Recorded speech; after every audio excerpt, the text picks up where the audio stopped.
Prabu Siliwangi, sang raja Pajajaran yang agung. Di sebuah lembah hijau nan subur di tanah Sunda, di tepian sungai Cisadane yang mengalir tenang, lahirlah seorang bayi laki-laki yang kelak akan dikenang sepanjang masa sebagai Prabu Siliwangi. Ia lahir pada suatu pagi di akhir abad ke-14, ketika dunia masih penuh dengan kerajaan-kerajaan kecil yang saling bersaing dan berperang demi kejayaan dan kemakmuran.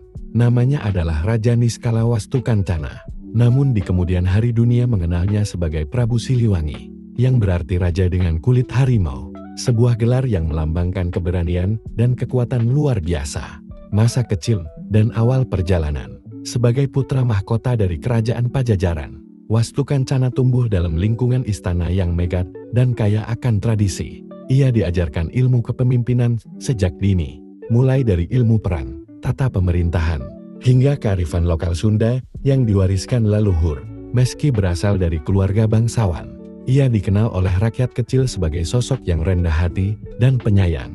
Dikisahkan, saat masih kecil, ia sering menyelinap keluar istana untuk melihat kehidupan rakyat di desa-desa, ikut membantu petani di sawah, dan berbincang dengan para nelayan di sungai. Pendidikannya yang ketat dan pengalamannya menyerap kehidupan rakyat membuat Wastukancana bukan hanya seorang pewaris tahta, tapi juga calon raja yang mengerti arti keadilan dan kemakmuran bagi seluruh rakyatnya. Naik tahta, raja yang bijaksana dan kuat.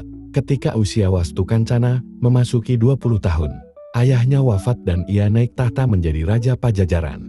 Di bawah panji kepemimpinannya, kerajaan Sunda memasuki masa keemasan. Prabu Siliwangi bukan hanya raja yang gagah berani di medan perang, tapi juga seorang diplomat ulung. Ia berhasil memperluas wilayah kerajaannya dengan mengadakan perjanjian damai dengan kerajaan-kerajaan tetangga seperti Majapahit dan kerajaan-kerajaan di pesisir barat Pulau Jawa. Dengan diplomasi yang cerdik dan kekuatan militer yang tangguh, Pajajaran menjadi pusat perdagangan dan budaya yang makmur, perjuangan dan pertahanan kerajaan. Namun masa kejayaan tidak datang tanpa tantangan.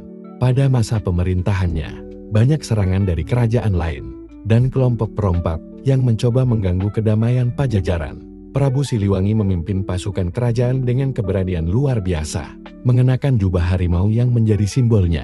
Dalam beberapa perang besar, ia dikenal mampu merancang strategi perang yang cerdik dan tidak hanya mengandalkan kekuatan fisik. Cerita rakyat bahkan menyebutkan bahwa Prabu Siliwangi memiliki kemampuan supranatural, mampu berubah menjadi harimau raksasa dalam pertempuran, sehingga musuhnya gentar menghadapi sang raja. Pembangunan dan kebudayaan.